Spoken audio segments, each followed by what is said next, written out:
Арц намын бүлэг бас хуралдаад Хөрөө гаригийн хуралдааны хилцэх асуудлуудаас за өнөөдөр байгаа чинь зээлийн мэдээллийн сан жагсаал цуглааны эрх чөлөөний тухай эрүүл мэндийн даатгалын үндэсний зөвлөлийн гишүүнийг томилох тухай асуудлууд байгаа. Эдгээр асуудлуудаас тодорхой хэмжээний санал нэгтгэх нэгдүгээрт нь шаардлага байгаа.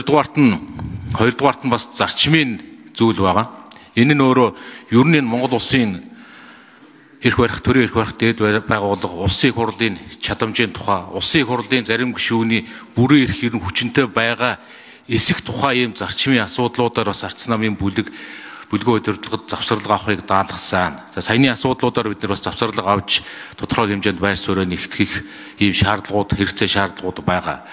За тэр зарчмын асуудал гэдэг дээр өнгөрсөн 4-р сарын 25-ны Ерөнхий сайдын мэдээллийн цагаар Монгол Улсын ерөнхий сайд улсын хурлын гишүүдэнд асуултанд хариулахдаа гаргаж байгаа хандлага зөвс байр суурьуд саяны зөв зарчмын гэдэг зүйлүүд энэ өөрөө нэг хүмүүсийн хоорондын харилцааны асуудал төдий бас биш юм а. Монгол Улсын их хурл үндсэн хуулиар Монгол Улсын төрийн эрх барих дээд байгууллага Монгол Улсын засгийн газар улсын хурлаас томилогдож хуулийн хэрэгжилтийг хангаж хуулийн хэрэгжилтийг улсын их хурлд тайлагнах үүрэгтэй ийм байгууллага.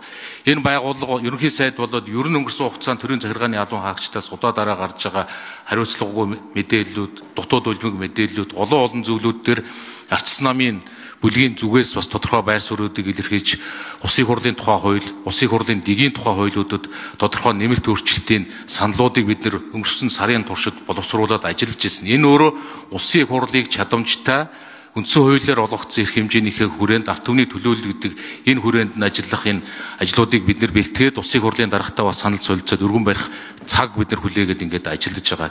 Тэгэд энэ хугацаанд гарч байгаа энэ удаа дараагийн үйлдэлүүд ерөнхий сайдын тодорхой байр суурьуд бол үнэхээр бас энийн дээр арц намын бүлэг хуралдаад энэ бол ёс зүйн асуудал одоо төдий гэхэд хэцүү. Тэгэд улсын хурлын гишүүнээс бас болоод улсын хурлаас тодорхой хэмжээнд уучлал гуйх ёстой гэдэг ийм байр суурийг гаргасан.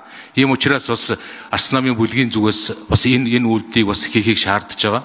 Тэгээ арц намын бүлгийн зүгээс эдгээр асуудал дээр 3 хоногийн ажлын 3 хоногийн завсарлага өгнө гэж улсын хурлын даргаас хүсэж байна. Өдөөс хойш чуулганы нэгдсэн хуралдаанд байгаа хүний эрх чөлөөний илтгэлийг бас энэ цаг үеийн бас чухал асуудал учраас өдөөс хойш чуулганы нэгдсэн хуралдаанаар хүний эрхийн илтгэлээ сонсоод санал дүгнэлтээ гаргаад явах нь зүйтэй байхаа гэдэг ийм байр суурьтай байгаагаа бас илэрхийлье. За ер нь яг уу энэ асуудалтай холбогдуулаад гишүүд ер нь нийтээрээ бас хэд хэдэн зүйл дээр анхаарах шаардлага бол байгаа. Мэдээж одоо улсын их хурлын гишүүд, засгийн газрын гишүүд бие биендээ харилцан хүндэтгэлтэй хандаж байх учиртай. Бид төрийн ажлыг тасалдуулахгүй явуулах үүрэг хүлээсэн. Улсын их хурл дээр мэтгэлзэх, маргалдах олон зүйл бол урд өмнө нь гарч ирсэн, цаашдаач гарч явна. Гэхдээ харилцан хүндэтгэлтэй байж төрийн ажлыг явуулах зарчим дээр суурилж ажиллах ёстой. Мэдээж улсын их хурлын гишүүдээс бас үе гомдлууд ирдэг. Байнгын орооны хурал дээр, чуулганы нэгдсэн хуралдаан дээр асууж байгаа асуултанд бас хариулт өгж байгаа албан тушаалтан оновчтой хариулт өгөхгүй байна. Тойруулж гин, буруу зүрүү хариулж гин. Зарим тохиолдолд одоо асуусан асуултанд эргүүлж хариулж байгаа байдал нь бас их хэрэгсэн хэлбэрээр хариулж байгаа нөхцөл бас байна гэдэг. Одоо байнгын орооны хуралдаанаас эхсүүлээд гишүүдээс бас гомдол санал гарч байгаа. Тэгээ ер нь бол улсын их хурлын гишүүд асууж байгаа асуулт нь илүү мэрэгжлийн байдаг, оновчтой байдаг, зарчимтай байдаг. Хариулж байгаа, хариулт өгж байгаа албан тушаалтан ч гэсэн илүү мэрэгжлийн байж, оновчтой хариулт өгдөг байх нь энэ улсын их хурлын үндсэн үүрэг. Улсын их хурл бол ард түмнээс сонгогдсон бага ард түмний үүргийг гүйцэтгэж төлөөлж байгаа институт. Тэр утгаараа бүх асуудал дээр хариуцлагатай хандах ёстой.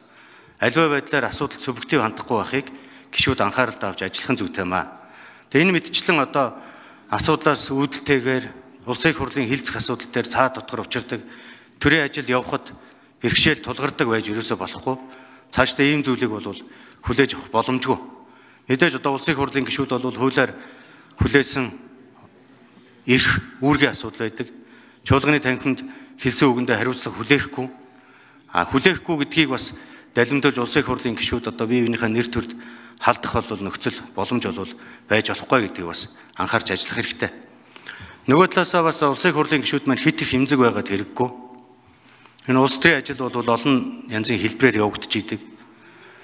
дотор талдаач тэр гадна талдаач тэр гүтгэх, доромжлуулах гэд олон нөхцөл байдал дундуур улс төрч хүн туулаад явж идэг. Иймэрхүү нөхцлүүдийг давж чадсан хүмүүс нь улс төрч болж явдаг. Давж чадаагүй хүн тэгээд одоо байрандаа очиод явдаг гэх юм уу. Тэгээ олон нийтээс ирж байгаа санал шүүмжлэл, олон одоо гүтгэлэг, олон зүйлийг бол бас тэсч төвчж гарч чаддаг л байх нь улс төрч хүнд байх ёстой зан гэдгийг бас харах зүйтэй гэж ингэж бодож байна. Тэгээ ер нь одоо энэ улсын их хурлын үйл ажиллагаа гэдэг бол хэн нэг хүний ч гэдэм үү хэсэг бүлэг нөхдүүдийн хоорондоо ойлголцоогүй бие биенийгээ эмзэглүүлэх үг хэлсэнтэй холбогдож гацад цаатж идэг зүйл бол огтоос биш ээ. Би өглөө завсарлага өгтөөж бас тодорхой хэлсэн. Өнөөдөр завсарлага өгсөн шалтгаан бол хэн нэгэн уучлалт гуйхгүйтэй холбоотой асуудал огт яригдаагүй. Дэгийн тухай хуулиараа, улсын их хурлын тухай хуулиараа хэлцэж байгаа асуудалтай холбогдвол завсарлага авдаг.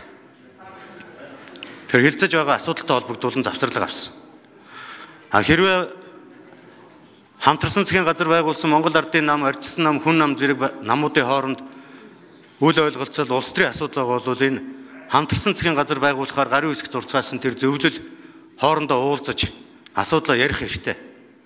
Тэгхгүйгээр ингээд нэг нэгэндээ гомдсон төнсөн байдалтайгаар улсын их хурлын үйл ажиллагааг тасалдуулж болохгүй. Энд төрийн ажил явж байгаа. Айл айл талдаа зарчимтай хандах ёстой. Айл айл талдаа хүндэтгэлтэй хандах ёстой. Цаашдаа яах юм?